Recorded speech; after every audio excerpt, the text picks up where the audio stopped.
Halo Gadgeters, balik lagi sama saya Arya. Dan sekarang udah akhir bulan ya, udah deket-deket tanggal gajian.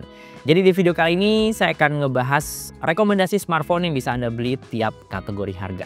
Apalagi kan sekarang baru masuk tahun 2025 ya, udah mulai banyak nih main-main baru, spesifikasi baru, dan harganya juga makin seru.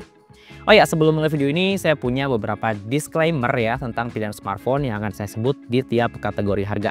Mulai dari tanggal rilis sampai harga terkini dari smartphone-nya. Jadi bisa pause video ini buat ngebaca informasinya lebih detail. Oke, langsung aja kita masuk ke smartphone di harga 1 jutaan. Di sini saya punya 3 pilihan ya. Yang pertama ada Tecno Spark Go One, dan ini bisa dibilang smartphone dengan layar 120Hz termurah yang ada di pasaran. Harga 1 jutaan tipis, udah smooth layarnya, dan speakernya juga udah stereo.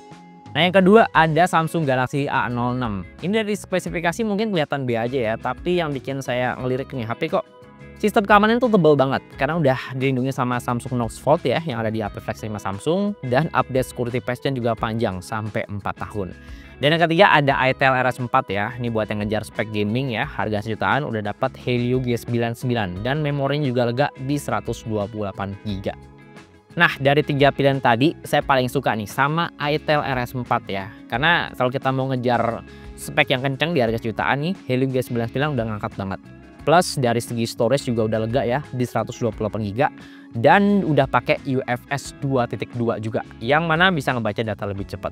Ngecasnya juga kenceng ya, 45 watt, udah support bypass charging, dan ngecas sampai full itu cuma sekitar 1 jam lebih dikit.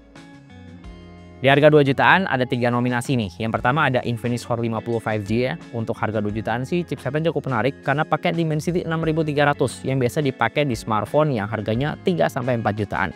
Terus storage-nya juga lega ya di 256 GB. Yang kedua ada Poco M6 Pro. Ini smartphone 2 jutaan yang layarnya paling cakep saat ini ya. Karena udah pakai AMOLED, terus Full HD Plus, dan juga 120Hz. Kameranya juga full tim dan ngecasnya juga kenceng di 67 watt.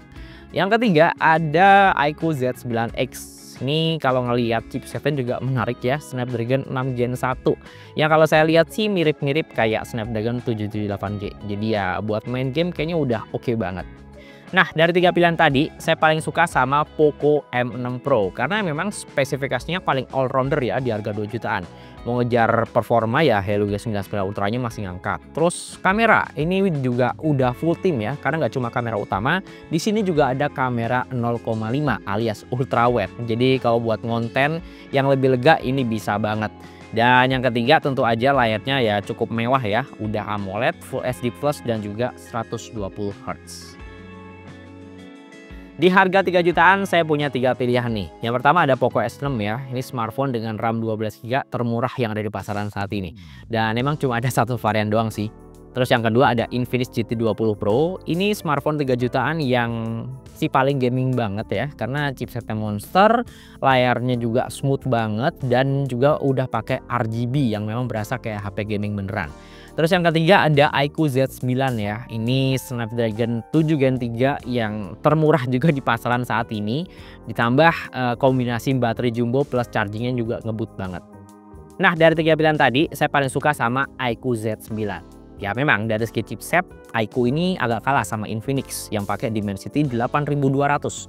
Tapi Dimensity ini tuh lemahnya pas ngejalanin aplikasi-aplikasi emulator. Jadi ya sebenarnya kalau kita buat gaming yang lebih luas, iQOO Z9 dengan Snapdragon 7 Gen 3-nya ini lebih mumpuni ya, karena memang chipset tenaga ini lebih kompatibel untuk aplikasi-aplikasi emulator.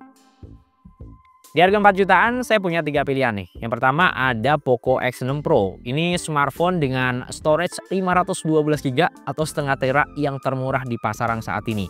Terus yang kedua ada Samsung A35 ya. Ini formasi kameranya yang sama-sama kuat ya, dan buat konten tuh udah enak banget ya, 4K depan belakang sama-sama stabil. Dan yang ketiga ada pemain baru Redmi Note 14 Pro 5G. Ini bisa dibilang seri Redmi Note yang paling sweet spot ya, harga 4 jutaan udah dapat spek mewah kayak varian Pro Plus-nya. Nah, dari 3 pilihan tadi saya paling suka sama Redmi Note 14 Pro 5G. Ya kebetulan kemarin juga sempat review ya. Dan memang meskipun secara chipset dia kalah dari Poco S6 Pro, tapi Di luar itu Redmi Note 14 Pro 5G ini tuh dapat banget spek mewahnya. Mulai dari layar lengkung, terus bodinya juga udah tahan air, IP68, bisa pakai eSIM juga yang lebih aman. Dan kalau ngelihat update softwarenya juga nggak kalah lah sama Samsung ya, yang udah bisa 4 kali update Android plus 6 tahun security patch. Oke, di harga 5 jutaan saya ada beberapa pilihan smartphone. Yang pertama ada Poco F6. Ini si paling monster performanya ya buat 5 jutaan. Pakai Snapdragon 8S Gen 3 yang emang rasa flagshipnya tuh kental banget. Terus yang kedua ada Samsung A55. Nah, ini si paling all rounder buat harga 5 jutaan ya. Software plus hardware-nya udah sama-sama enak buat dipakai harian, meskipun ya secara spek sebenarnya nggak cakep-cakep banget sih. Terus yang ketiga ada Redmi Note 14 Pro Plus 5G. Nah, ini bisa dibilang Redmi Note 14 Pro yang versi steroidnya ya, karena chipsetnya juga lebih kenceng dan juga fitur AI-nya juga lebih komplit. Nah, dari 3 pilihan tadi saya paling suka sama Redmi Note 14 Pro Plus 5G. Tadinya saya sempat milih Samsung A55 ya, cuma karena si Redmi itu ngasih paketan AI yang lebih lengkap, nggak cuma circle to search doang, kok jadi menarik gitu, karena ya fitur AI sekarang kan emang dibutuhin banget. Terus dari segi spesifikasi juga ini udah standarnya Redmi Note yang paling mahal ya. Dan karena sekarang udah datang yang varian 825GB, jadi kita bisa dapetin yang varian Pro Plus ini dengan harga yang lebih murah, karena masih bisa main di harga 5,5 jutaan. Di harga 6 jutaan ada Realme 13 Pro Plus. Ini bisa dibilang smartphone dengan lensa periskop termurah yang ada di pasaran untuk saat ini. Terus yang kedua ada Vivo V40. Ini si paling zeiss ya. Kameranya full team 50 megapiksel yang nggak cuma cakep di belakang tapi juga di depan. Terus yang ketiga ada Xiaomi 14T. Nah, kalau si Vivo tadi si paling zeiss, ini si paling Leica. Formasi kameranya full team 50 megapiksel dan ini versi yang chipsetnya paling ngebut ya, yaitu pakai Dimensity 8300 Ultra. Nah, dari 3 pilihan tadi saya paling suka sama Xiaomi 14T. Karena di harga segini tuh udah wajib banget ya, speknya harus all rounder. Mau dipakai buat gaming nih, Xiaomi 14T ini udah pakai Dimensity 8300 Ultra, yang mana ini performanya bener-bener monster ya. Mau dipakai main PUBG Mobile sampai Genshin Impact, rata kanan ini masih enteng banget. Dan mau dipakai buat konten ya, ini kameranya karena udah pakai standar Leica, jadi emang cakep gitu ya, nggak cuma kamera foto, tapi juga kamera videonya juga nggak ada obat. Di harga 7 jutaan saya punya beberapa pilihan smartphone nih. Yang pertama ada Samsung Galaxy S23 FE. Nah, ini bisa dibilang seri Samsung FE yang paling worth it buat dibeli sekarang ya, karena harganya juga udah turun di 7 jutaan. Terus yang kedua ada Asus Zenfone 11 Ultra. Ini juga harganya juga terjun bebas. Dan di harga 7 jutaan kita udah bisa nyicip chipset monster Snapdragon 8 Gen 3. Terus yang ketiga ini ada Vivo V40. Saya sebutin lagi, cuma yang untuk 7 jutaan ini yang varian memorinya paling tinggi di 12/512GB. Nah, dari 3 pilihan tadi saya paling suka sama Samsung S23 FE. Karena jujur ya, sebagai mantan pengguna seri FE, seri ini tuh jadi worth it banget kalau udah turun di 7 jutaan. Di sini kita bisa dapat fitur Samsung DeX ya, yang mana kita bisa pakai buat kerja dadakan ala-ala PC gitu kalau kita connect ke monitor. Terus di sini juga fitur Galaxy AI-nya lengkap banget. Udah kayak Samsung seri S gitu. Nggak cuma circle to search doang kayak di seri A, tapi kita juga bisa pakai fitur-fitur AI yang lain kayak chat assist, interpreter buat ngobrol pakai bahasa asing, sampai fitur AI recording ya buat transkripsi pas lagi meeting. Di harga 8 jutaan pilihannya jadi makin sempit ya. Dan di sini saya cuma punya 2 nominasi. Yang pertama ada Xiaomi 14T Pro. Nah, ini bisa dibilang Xiaomi 14T yang versi steroid dengan chipset atau mesin yang real flagship ya, karena pakai Dimensity 9300 plus. Terus yang kedua ada Samsung S24 FE. Nah, ini seri FE yang mesinnya paling ngegas saat ini. Dia pakai Exynos 2400E yang sebenarnya sih beda tipis dengan Samsung seri S yang versi reguler. Nah, dari 2 pilihan tadi saya lebih suka sama Xiaomi 14T Pro. Karena ya di harga 8 jutaan emang worth it banget ya buat yang pengen kamera tuningan Leica yang emang standar kamera itu diperhatiin banget. Jadi nggak cuma kamera foto tapi kamera videonya juga mantep.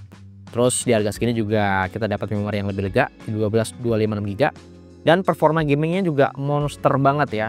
Meskipun gaspol tapi suhunya tuh masih relatif lebih adem, bahkan kalau dibandingin sama Samsung S24 FE.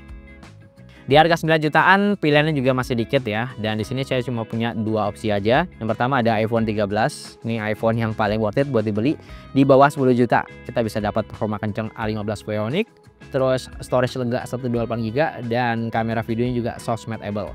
Yang kedua ada iQOO 12 ya, ini smartphone dengan RAM 16GB termurah di pasaran saat ini, di bawah 10 juta. Ditandemin sama Snapdragon 8 Gen 3, terus layarnya juga 144Hz dan juga kameranya udah pakai periscope.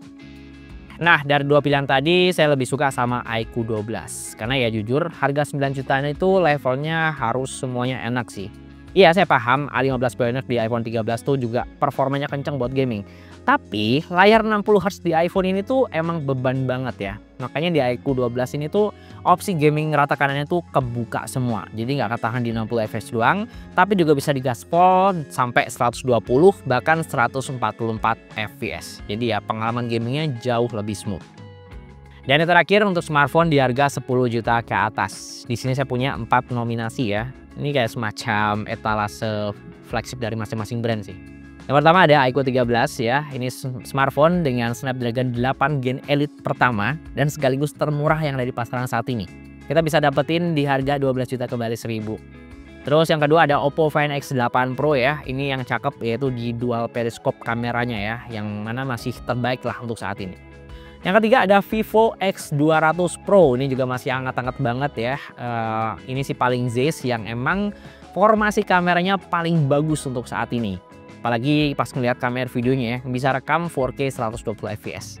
Dan yang terakhir, ini saya masih agak bingung sih mau masukin atau enggak. Karena statusnya masih PO ya sekarang Tam. Ya, Samsung S25 Plus. Ini udah pakai Snapdragon 8 Gen Elite, bahkan 4 Galaxy ya, yang harusnya lebih optimal. Terus Galaxy AI-nya juga seabrek, banyak fitur-fitur baru termasuk integrasi sama gaming langsung dan ada AI buat erase audio tertentu.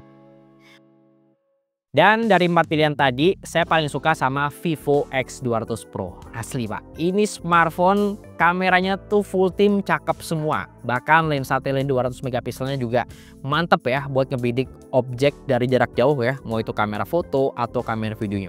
Tapi yang paling menarik sih kamera videonya ini udah bisa ngerekam 4K 120 fps ya. Yang mana spek kayak gini tuh jarang-jarang nih bisa disamain sama HP-HP sekelasnya gitu. Udah gitu baterainya juga badak ya 6000 mAh dan gak expect ya dengan bodi setipis ini baterainya ternyata gede banget. Oke, segitu aja dulu video rekomendasi smartphone untuk bulan Januari 2025. Makasih ya udah nonton video ini sampai selesai dan semoga video ini bisa ngasih referensi terutama buat Anda yang lagi mau beli atau hunting smartphone dari harga 1 jutaan sampai 10 jutaan ke atas. Nah, untuk ngecek spek lengkap dan link pembelian smartphone yang udah saya sebutin per kategori harga tadi, Anda bisa cek linknya di kolom deskripsi di bawah video ini. Ya, sekali lagi pilihan smartphone tadi tuh bener-bener pilihan subjektif dari saya pribadi ya. Jadi kalau Anda punya pilihan terbaik untuk smartphone di tiap kategori harga tadi, monggo tulis aja di kolom komentar di bawah. Ya, di sini dengan saya Arya dan di belakang kamera ada Tama. Sampai ketemu di video berikutnya.